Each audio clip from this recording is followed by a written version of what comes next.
हाँ, ठीक है जी। अस्सलाम वालेकुम। इसके अंदर हमने आज चैप्टर नंबर 1 को डिस्कस करना है। अभी पिछला जो हमारा सेशन हुआ था उसके अंदर हमने 3 चैप्टर्स को डिस्कस किया था, जिसमें हमारे पास पहला जो चैप्टर आ रहा था वो चैप्टर नंबर 2 था, जिसमें सेट और फंक्शन वगैरह और ग्रुप वगैरह को हमने डिस्कस किया था कि सेट और फंक्शन वगैरह की क्या प्रॉपर्टीज जो होती हैं वो आपके पास होती हैं और सेट को हम किस तरह से डिनोट कर सकते हैं। उसके बाद हमने चैप्टर नंबर 4 किया था, जिसमें क्वाड्रेटिक क्वेश्चन, उसके कुछ फार्मूला और रूट्स को किस तरह फाइंड किया जाता है, और रूट्स जब पॉजिटिव और नेगेटिव होती हैं तो वो कब किस फॉर्म में होती हैं। उसमें डिस्क्रिमिनेंट का भी हमने एक फैक्टर को डिस्कस किया था। उसके बाद चैप्टर नंबर 5 था, जिसमें हमारे पास पार्शियल फ्रैक्शन था। पार्शियल फ्रैक्शन को सॉल्व करने के लिए कुछ हमने मेथड्स देखे थे कि उसके हमने डिनोमिनेटर के अंदर किस तरह से वैल्यू आ रही हो तो हमने उसको किस तरह से सॉल्व करना है, लाइक उसकी डोमेन और रेंज को। ठीक है जी, तो इसको हमने देखा था। और आज हमने क्योंकि हमने आज कल जो है हमने कैलकुलस को स्टार्ट करना है, तो कैलकुलस को स्टार्ट करने से पहले हमें फंक्शन और लिमिट का पता होना ज़रूरी है। तो इसमें फंक्शन और लिमिट्स की कुछ चीज़ें जो कि बहुत इंपॉर्टेंट है, तो वो मैं यहाँ पे वन बाय वन डिस्कस करता जा रहा हूँ। तो उसको जो है ना वो आप देख लीजिएगा। अच्छा, सबसे पहले तो आपको ना फंक्शन का पता होना चाहिए, लाइक फंक्शन आपके पास क्या होता है। तो फंक्शन ये होता है कि हमारे पास अगर each value of x in x, यानी कि each value of x in x, आपके पास इस वैल्यू के अंदर कोई ना कोई एक आंसर आ रहा होगा। ठीक है, यानी कि वो आंसर किस फॉर्म में होगा, वाई इन वाई की फॉर्म में होगा। इस तरह की जो हमारे पास वैल्यू आ रही होंगी उसको हम कहेंगे कि ये हमारे पास एक फंक्शन बन गया। अगर मैं यहाँ पे इसकी एग्जांपल ले लूँ तो यहाँ पे हमारे पास एक क्वाड्रेटिक क्वेश्चन को सॉल्व करते हैं, x square plus Y x और प्लस जी। अगर जी को यहाँ पे मैं कह देता हूँ कि वो 7 है, तो यहाँ पे मैं अगर वाई की जगह 5 पुट कर दूँ, क्वेश्चन इस तरह से बन जाएगी x square plus 5x plus 7। ठीक है, अब यहाँ पे कौन सी ऐसी एक्स की वैल्यू होगी जिसके ऊपर मुझे वाई की कोई ना कोई वैल्यू मिल सकती है। तो इसमें अगर मैं एक्स की वैल्यू 0 पुट करता हूँ तो मुझे वाई इज इक्वल टू 7 मिल जाएगा, यानी कि वाई की मुझे एक वैल्यू यहाँ से मिल गई है। ठीक है, तो ये हमारे पास फंक्शन होता है। तो फंक्शन किस फॉर्म में नहीं होता, अगर इस तरह का कोई क्वेश्चन आ जाता है तो कि फंक्शन किस फॉर्म में हमारे पास नहीं होता। तो जो हमारे पास लेफ्ट हैंड साइड पे जो वेरिएबल है, अगर ये इसकी पावर जो है 1 से ऊपर चली जाती है, लाइक एक एग्जांपल लेता हूँ मैं यहाँ पे, y square is equal to same, हमारे पास यही फंक्शन है जो हमने नीचे डिस्कस किया। तो अगर मैं इसकी जगह 0 पुट करता हूँ, अगेन यही वैल्यू पुट करता हूँ, तो इसका आंसर किस तरह की फॉर्म में होगा, प्लस माइनस की फॉर्म में होगा, यानी कि इसकी जो आंसर है वो 1 से ज़्यादा आ गया है, 2 वैल्यूज इसकी आ गई, तो ये हमारे पास जो है वो फंक्शन नहीं होगा। ठीक है जी, तो इस चीज़ को आपने याद रखना है। अच्छा, अब इसमें शॉर्ट जो आपके पास क्वेश्चन होते हैं फंक्शन के, वो उसमें किस तरह के क्वेश्चन आ रहे होते हैं, ठीक है, उसको हम देख लेते हैं। अच्छा, अब होता है इस तरह से कि फंक्शन, अगर मैं इसको शॉर्ट डेफिनेशन में फंक्शन की बात करूँ तो इस तरह से कहूँगा कि जो हमारे पास डिपेंडेंट वेरिएबल होता है, डिपेंडेंट वेरिएबल हमारे पास क्या होता है, वाई एक्स, जो हमारे पास लेफ्ट हैंड साइड पे है। तो अगर उसकी पावर हमारे पास लीनियर होगी, लीनियर का मतलब होता है 1। ठीक है, अगर इसकी पावर लीनियर होगी तो वो हमारे पास जो है ना एक फंक्शन होगा। लेट्स सपोज यहाँ पे मैं वाई ले लेता हूँ 2y+1, और ये 2x 2y+1, ये मैं ले लेता हूँ दोनों साइड्स पे, यहाँ पे x है और यहाँ पे y। तो ये जो हमारे पास दोनों डिपेंडेंट जो है ना, ये इसके अंदर हमारे पास क्या हो रहा होगा, ये हमारे पास एक फंक्शन होगा। ठीक है जी। अच्छा, अब आगे फंक्शन की फर्दर बात करते हैं। हमारे पास वाइट बोर्ड में डिस्कस कर देता हूँ इसको। इन्वर्स फंक्शन होता है हमारे पास। इन्वर्स फंक्शन के इन्वर्स ऑफ फंक्शन जो है हमारे पास क्या होता है, ठीक है। अच्छा, उसके अंदर इसको ना मैं पहले इसकी डेफिनेशन बता देता हूँ कि ये कहाँ पे एग्जिस्ट करता है। अच्छा, इन्वर्स ऑफ फंक्शन जो है ना, सबसे पहले तो आपको इसका पता होना चाहिए कि ये हमारे पास सिर्फ एग्जिस्ट करता है उसके ऊपर।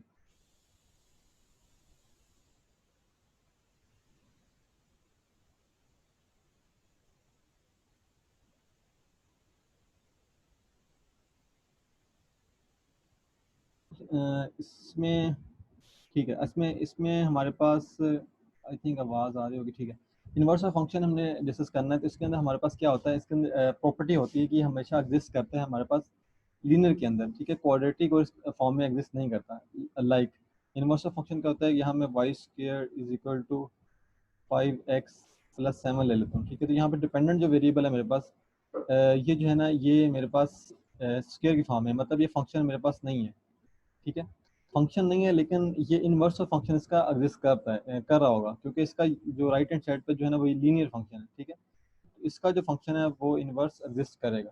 अच्छा, इसकी ट्रिक को अगर मैं डिस्कस कर देता हूँ, अगर क्वेश्चन आ जाता है ये कि मेरे पास एक फंक्शन है, उसके नंबर ऑफ फंक्शंस फाइंड करने हैं। ठीक है, मेरे पास कोई भी एक फंक्शन दिया जाता है, लेट्स सपोज वो a टूवर्ड्स b है एक फंक्शन। ठीक है, उसमें अगर बात कर देता हूँ, मेरे पास a जो है वो है एक्स वाई एंड जी, और जो मेरे पास बी फंक्शन है वो मेरे पास है एम एन एंड वाई जी, ठीक है। अब इसके अंदर मेरे पास कितने वेरिएबल्स हैं, कितने एलिमेंट्स हैं, 3 एलिमेंट्स हैं, इसके अंदर मेरे पास 4 एलिमेंट्स हैं, ठीक है। मतलब कहने का ये है कि m हमारे पास 3 है और n हमारे पास 4 है। अब इसका नंबर ऑफ फंक्शन फाइंड करने का फार्मूला होता है n डिवाइडेड n की पावर m। n मेरे पास 4 है डिवाइडेड बाय 3, तो ये मेरे पास 64 जो है ना इसके फंक्शन बन जाएंगे ये इनके, ठीक है। तो ये अगर मैं इसके नंबर ऑफ फंक्शन आ जाता फाइंड करने का, तो वो मैं इस तरह से उसको कर सकता हूँ डिस्कस।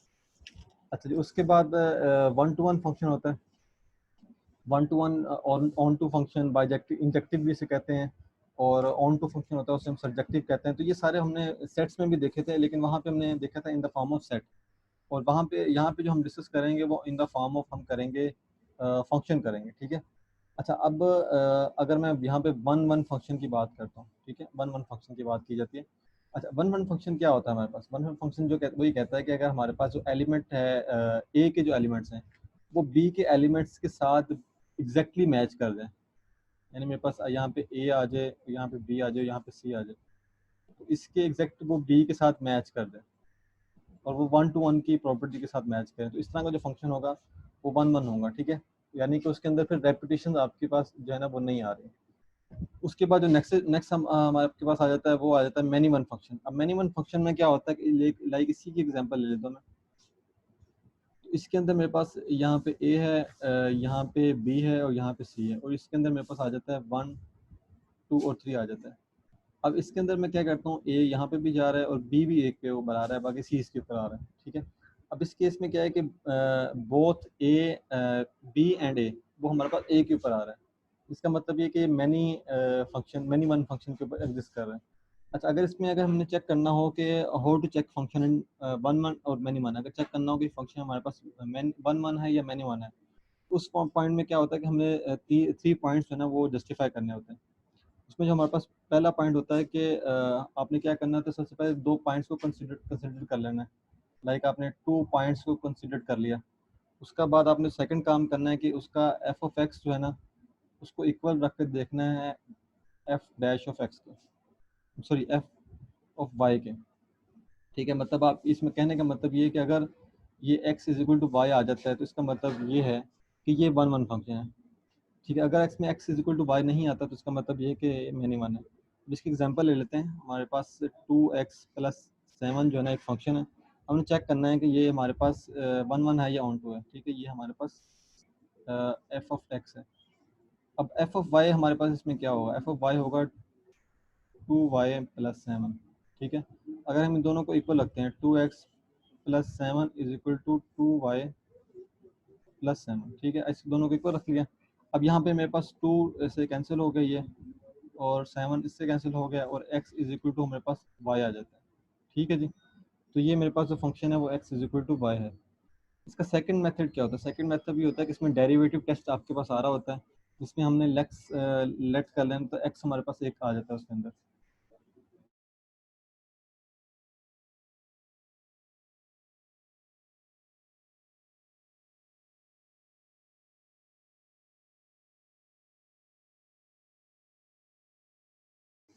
अच्छा, जिसके अंदर डेरिवेटिव टेस्ट होता है, जिसके अंदर हमने एक हमारे पास लेट्स सपोज एक सेट दिया होता है एक्स का, तो यहाँ तो वो इंक्रीज कर रहा होगा और यहाँ तो फिर डिक्रीज कर रहा होता है, ठीक है। इस तरह का अगर वो इस फॉर्म में इंक्रीज या डिक्रीज कर रहा हो, यानी कि एग्जैक्ट इक्वल टू जीरो ना आ जाए, तो इसका मतलब ये कि वो 1 1 फंक्शन होता है, ठीक है जी।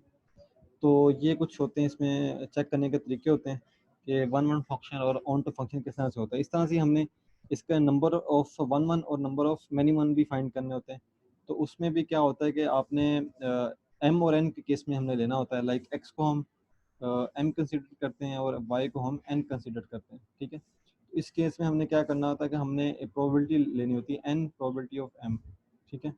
तो अगर ये हमारे पास एन ग्रेटर देन एम आ जाए तो हमने एन पी एम लेना होता है, जिससे हमें पता चल जाता है कि हमारे पास 1 1 फंक्शन की इसमें नंबर ऑफ 1 1 फंक्शन जो है हमारे पास कितने एग्जिस्ट कर रहे हैं। इसी तरह से अगर हमने ऑन टू फंक्शन फाइंड करना हो, यानी अगर हमने चेक करना हो कि हमारे पास ऑन टू फंक्शन है, तो सबसे पहले तो हमें ऑन टू फंक्शन का पता होना चाहिए कि ऑन टू हमारे पास क्या होता है। अच्छा, इसमें मैं एक चीज़ बता देता हूँ कि हमने सिर्फ एक चीज़ करनी है कि रेंज फाइंड करनी है हमने, बेसिकली फंक्शन की जो है ना वो रेंज फाइंड करनी है। जब हम फंक्शन की रेंज फाइंड करेंगे तो हमें इसको पता चल जाएगा कि इसके अंदर ऑन टू फंक्शन हमारे पास कितने हैं, यानी कि ऑन टू फंक्शन, क्योंकि इसमें हमने डेफिनेशन में ये है कि हमारे पास जो फंक्शन, जो रेंज की फंक्शन होती है वो इक्वल होती है कोड मेन के। ठीक है, तो उस केस में क्या होगा, हमारे पास ये ऑन टू फंक्शन होगा। अच्छा जी, इसमें एक और बल्कि पॉइंट आप देख लें कि हमारे पास जो रेंज होती है और कोड मेन में क्या डिफरेंस होता है। रेंज जो आपके पास होती है वो कोड मेन के बिल्कुल इक्वल होती है। ठीक है, रेंज हमारे कोड मेन के बिल्कुल ही इक्वल आ रही होती है। ये हमारे पास एक कंडीशन होती है। अच्छा, अब number of onto function आपने फाइंड करना हो तो ये summation n r is equal to 1 -1 over n minus r. ठीक है जी, इस केस में एन सी आर, ये फार्मूला होता है number of onto function find करने में। ठीक है, तो इस केस में हम जो है ना number of onto function find कर सकते हैं। तो ये आपका जो है ना इसका बेसिक क्लियर हो गया। अभी हम आगे जो जितने भी बात करेंगे वो डोमेन्स की बात करेंगे, डोमेन और रेंज को हम किस तरह से फाइंड कर सकते हैं। ठीक है, वो हम वन बाय वन इसको डिस्कस करेंगे कि डोमेन और रेंज को हम किस तरह से कर सकते हैं। अच्छा जी, सबसे पहले हम बात करते हैं डोमेन की इन अलजेब्रिक। ये मैं यहाँ पे बताता जाता हूँ आपको कि अलजेब्रिक के केस में हमने इसको डिस्कस करना है। ठीक है, अब अलजेब्रिक के केस में क्या होता है, अलजेब्रिक के केस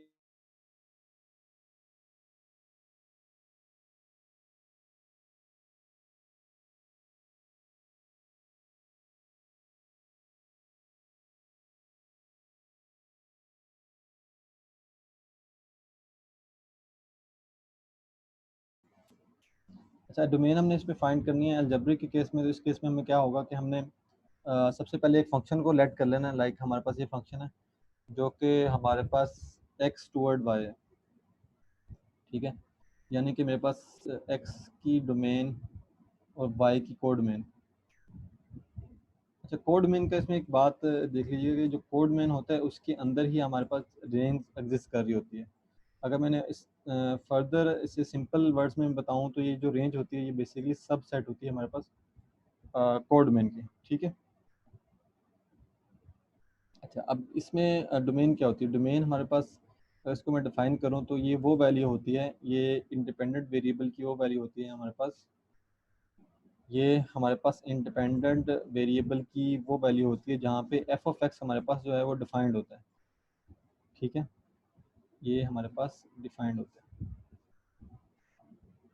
अच्छा, अब हमारे पास इसमें रेंज का मैंने आपको बता दिया कि वो हमारे पास कोड डोमेन के अंदर लाई करते हैं। अच्छा, अब हम एक्सप्रेस कैसे कर सकते हैं अपने डोमेन को। तो इसको डोमेन को एक्सप्रेस करने के या डोमेन को लिखने के या इसको प्रूव करने के हमारे पास दो मेथड होते हैं और दोनों ही बहुत इंपॉर्टेंट है। पहला जो हमारे पास मेथड होता है उसमें वो ये कहता है कि अगर हमारे पास जो डिनोमिनेटर है, अगर डिनोमिनेटर वो इक्वल टू नॉन जीरो आ जाए। ठीक है, इस केस में क्या होता है कि वो हम डोमेन जो है इसको फाइंड कर सकते हैं किसकी डोमेन है।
अच्छा, इसमें हमने डिस्कस करना है अभी मैं बता रहा था आपको डोमेन के बारे में। तो डोमेन का आपने इसमें सिर्फ एक बात याद रखनी है डिटर्मिनेंट की, कि डिटर्मिनेंट वो जो है ना हमारे पास वो जो है नॉन जीरो होना चाहिए।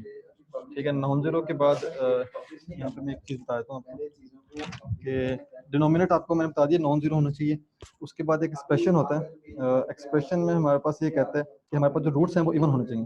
इवन होने चाहिए, वो नॉन एक्टिव होने चाहिए। ठीक है, नॉन एक्टिव का मतलब आप ये कह लें कि हमारे पास जो रूट्स हैं वो हमारे पास पॉजिटिव होती हैं। ठीक है, इस केस में हमारे पास हम इसके जो है ना डोमेन फाइंड कर सकते हैं।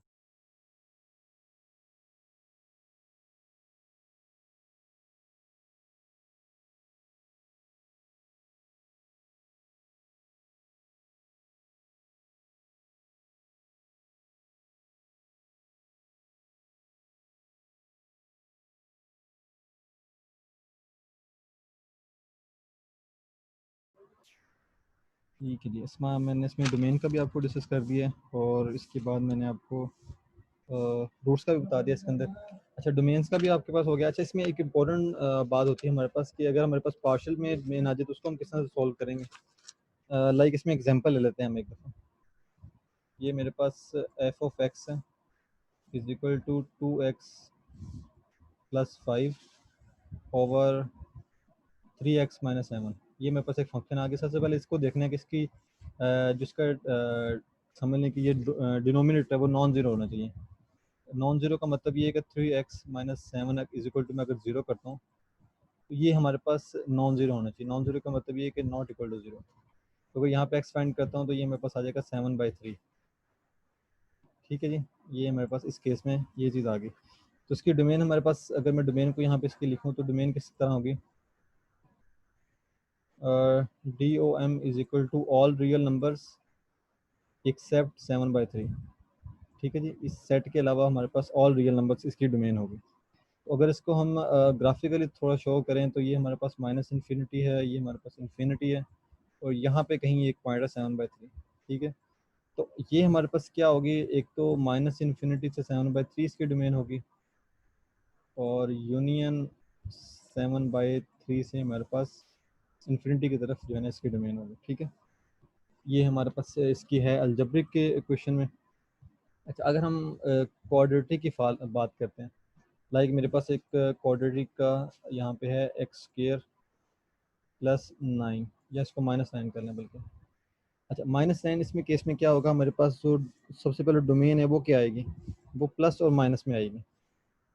ठीक है जी। +-3 इसकी डोमेन आ जाएगी। इसका मतलब ये है कि नॉन ज़ीरो है।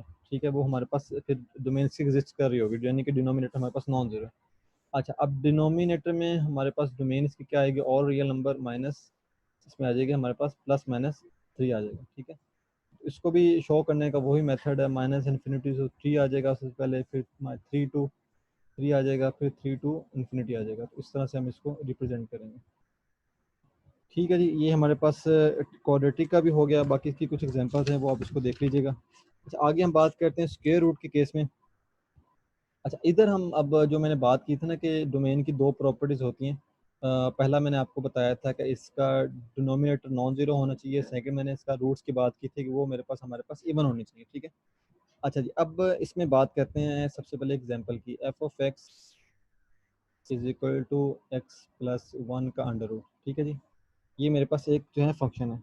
अब मेरे पास यहाँ पे रूट्स आ गए हैं। अगर रूट्स को मैं यहाँ पे सॉल्व करता हूँ तो x+1 ये जो है ना नॉन ज़ीरो होने चाहिए, यानी कि नॉन नेगेटिव होने चाहिए, पॉजिटिव होने चाहिए। तो पॉजिटिव होने के लिए कंडीशन यही है कि यहाँ तो ज़ीरो के इक्वल हो या फिर उसके उससे ग्रेटर हो। ठीक है। अगर ये पार्शियल की बात की जाए तो पार्शियल में फिर हम इक्वल टू का साइन नहीं लगाते, क्योंकि इक्वल का साइन लगाएंगे तो फिर जाहिर सी बात है कि वो जीरो हो जाएगा हमारे पास डिनोमिनेटर। अच्छा जी, इसमें हम यहाँ पे आ गए। अच्छा, अब इसकी डोमेन क्या होगी। सबसे पहले डोमेन अगर देखें तो x इज इक्वल टू हमारे पास आ जाएगी +-1 आ जाएगा। ठीक है जी। तो इसको सॉरी, ये -1 आ जाएगा। अच्छा, अब इसके बाद इसकी अगर डोमेन की बात की जाए तो 1 less then x less than infinity, यानी वो ये कह लेंगे ये माइनस इन्फिनिटी है, ये इन्फिनिटी है और यहाँ पे कहीं -1 आ रहा होगा। ठीक है। यानी वो -1 से इन्फिनिटी को शो करा हो, हमें पॉजिटिव साइड लेनी है ना, तो पॉजिटिव साइड फिर हम इस तरह से ग्रेटर साइड उसकी लेंगे।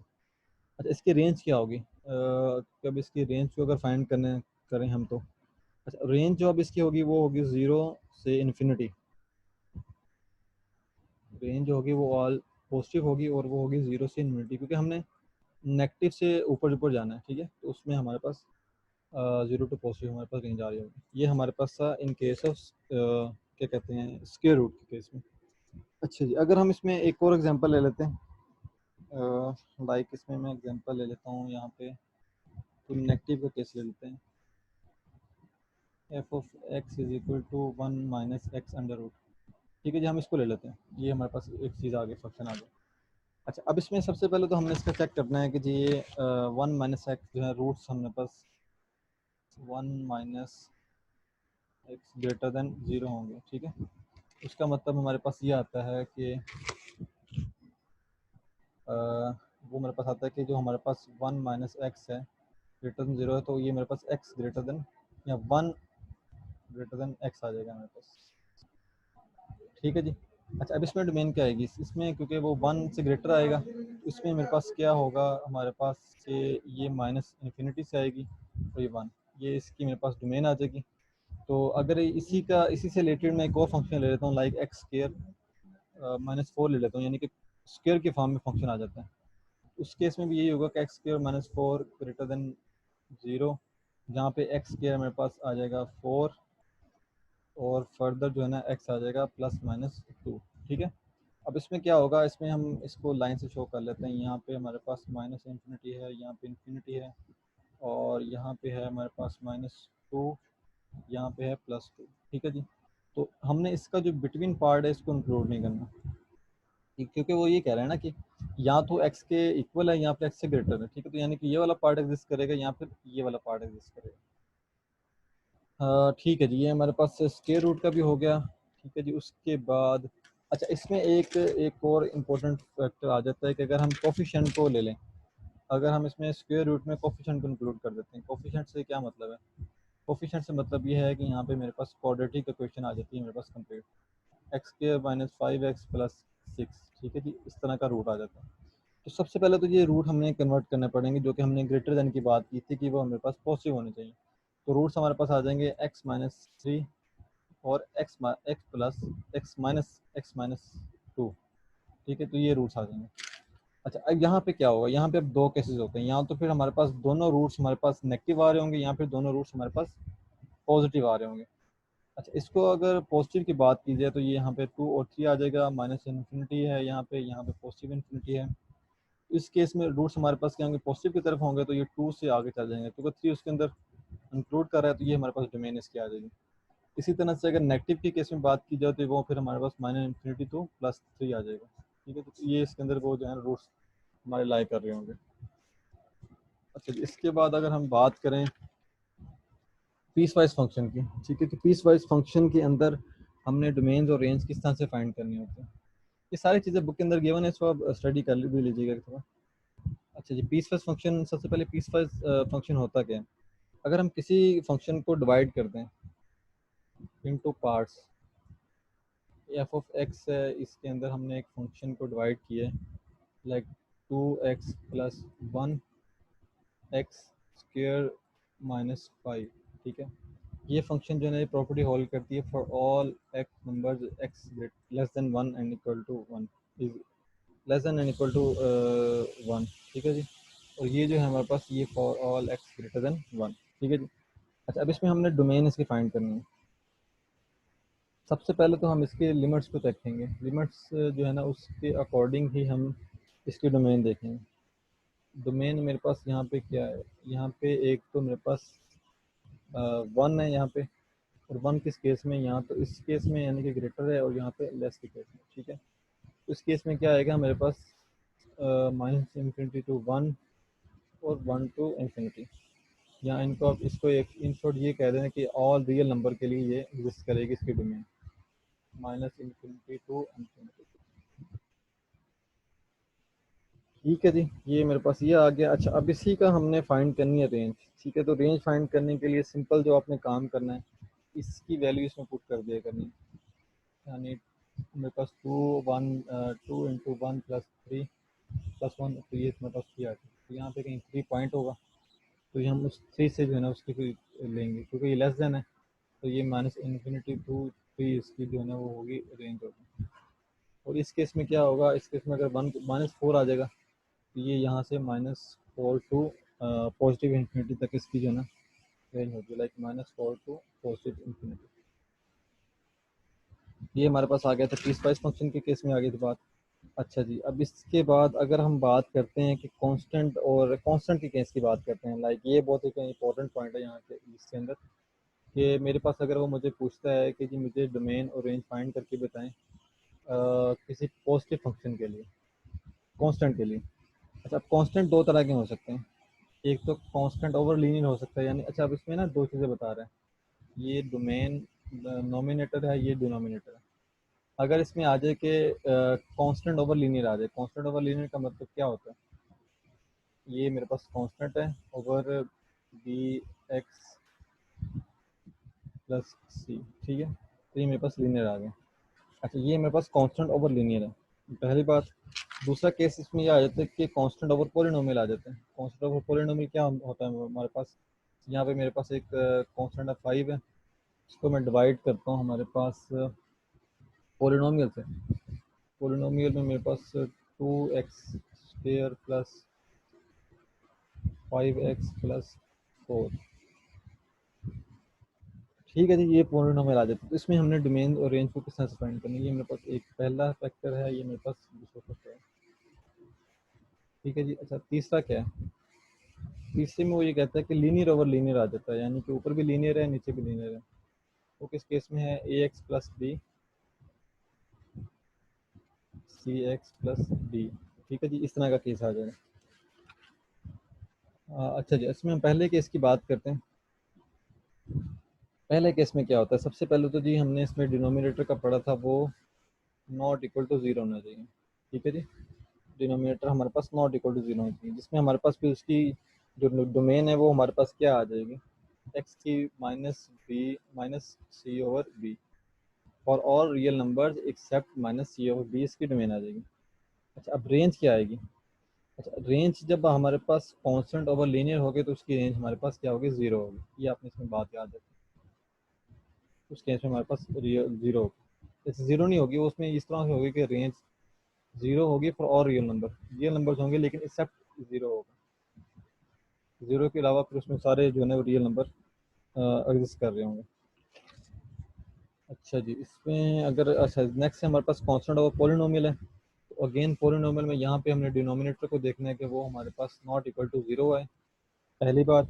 दूसरी बात, रेंज की बात मैंने बताई थी यहाँ पे, तो रेंज का वही है इसके अंदर जो मैंने पीछे बात की है कि रेंज हमारे पास होनी चाहिए for all real number except zero, ठीक है जी, ये हमारे पास इसकी रेंज आ गई है। अच्छा जी, लीनियर ओवर लीनियर की जहाँ तक बात की जाए, तो लीनियर ओवर लीनियर में सबसे पहले इसकी रेंज देखनी होती है।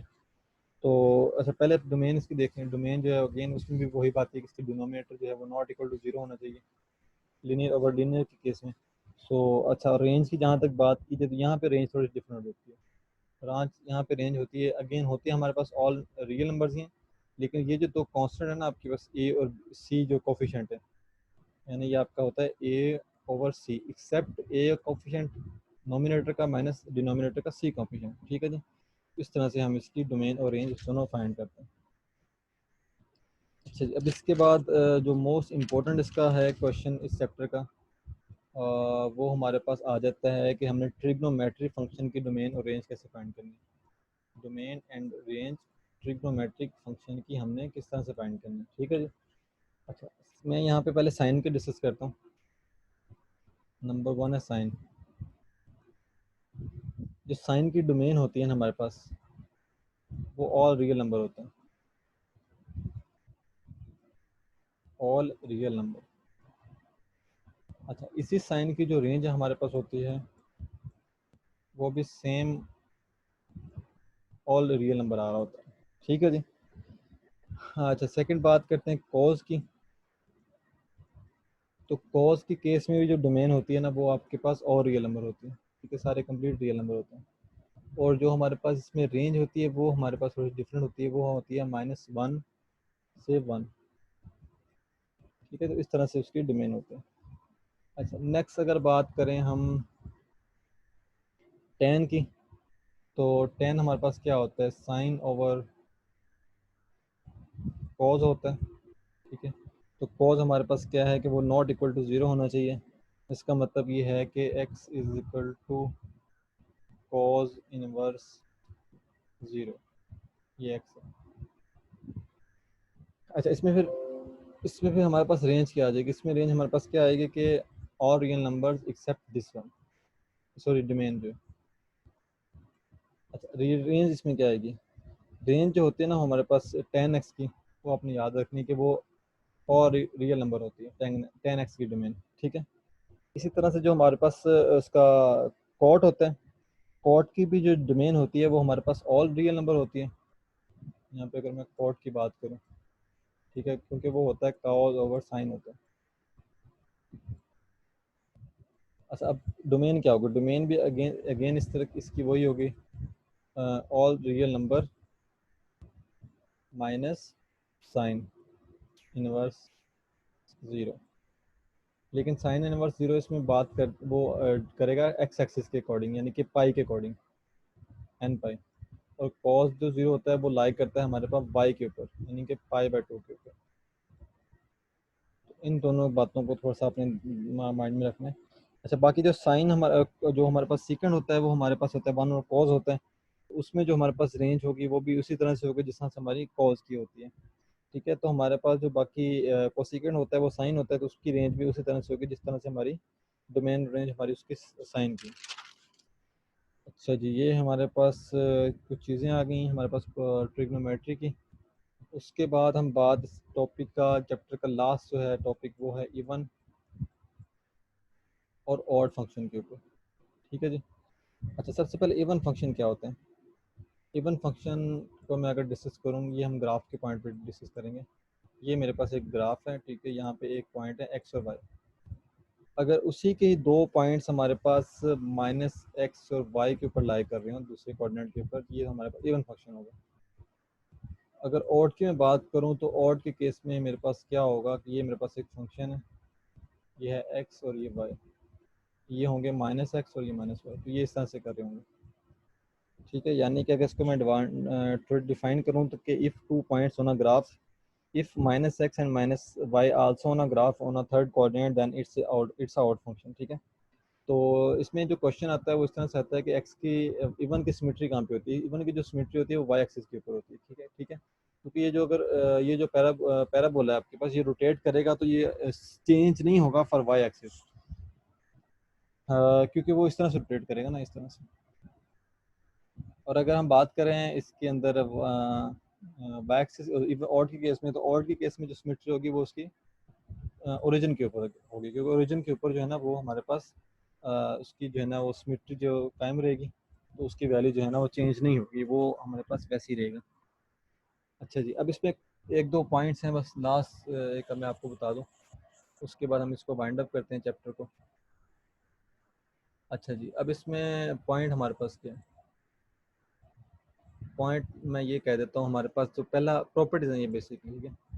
इसमें जो पहली प्रॉपर्टी है वो ये कहती है कि जो हमारे पास टू इवन नंबर का जो प्रोडक्ट होता है, ठीक है, वो हमारे पास इवन आता है, पहली बात। और इसी तरह से जो दो जो इवन नंबर्स का जो सम होता है, सम और डिफरेंस जो होता है वो भी इवन होता है। ठीक है जी। अच्छा, अब इसमें सेकंड प्रॉपर्टी ये कहती है कि सम और इवन, सम और डिफरेंस ऑफ दो ऑड फंक्शंस का, टू ऑड फंक्शन, वो हमारे पास क्या होता है, वो होता है ऑड। ठीक है, इसी तरह से जो हमारे पास प्रोडक्ट होता है दो ऑड फंक्शन का, टू फंक्शन का जो हमारे पास प्रोडक्ट होता है वो भी हमारे पास क्या होता है, ऑड फंक्शन होता है। ठीक है जी। अच्छा जी, अब इसमें एक बात आ जाती है कि हमारे पास लेट्स सपोज थर्ड प्रॉपर्टी है कि एक फंक्शन हो इवन और जो सेकंड इसका फंक्शन है वो हो ऑड। ठीक है, तो अगर हम उसके आपस में प्रोडक्ट उसको आपस में क्रॉस प्रोडक्ट करवाते हैं तो उसका फिर जो रिजल्टेंट होगा वो क्या होगा, तो वो हमारे पास होता है इवन होता है, सॉरी ऑड होता है। इसकी एग्जांपल लेके देख लेते हैं यहाँ पे हम, x two plus x three, ये सॉरी प्लस नहीं है, हम प्रोडक्ट करवा रहे हैं, तो ये मेरे पास आ जाएगा एक्स फाइव आ जाएगा। ठीक है जी। इसी तरह से हमारे पास जो सम होता है इवन और ऑड का, ये हमारे पास लास्ट एक पॉइंट है, जो हमारे पास सम होता है इवन और ऑड का, वो हमारे पास ना तो इवन होता है ना ही हमारे पास क्या कहते हैं ऑड होता है। ठीक है, तो ये कुछ पॉइंट्स हैं, बस ये आपने याद रखना है। ये हमारा इसका लिमिट्स का चैप्टर था, ये हमने यहाँ पे इसको एंड कर दिया। तो इसके अंदर अगर किसी का कोई क्वेश्चन हो तो वो मुझे बता दें, कमेंट्स में डिस्कस कर लेंगे इसको, यहाँ पे हम उसको ग्रुप में डिस्कस कर लेंगे। ठीक है जी, बस आज के लिए इतना ही है। बाकी हम कल के लेक्चर में डिस्कस करेंगे क्या कहते हैं इसके कैलकुलस के पॉइंट्स को।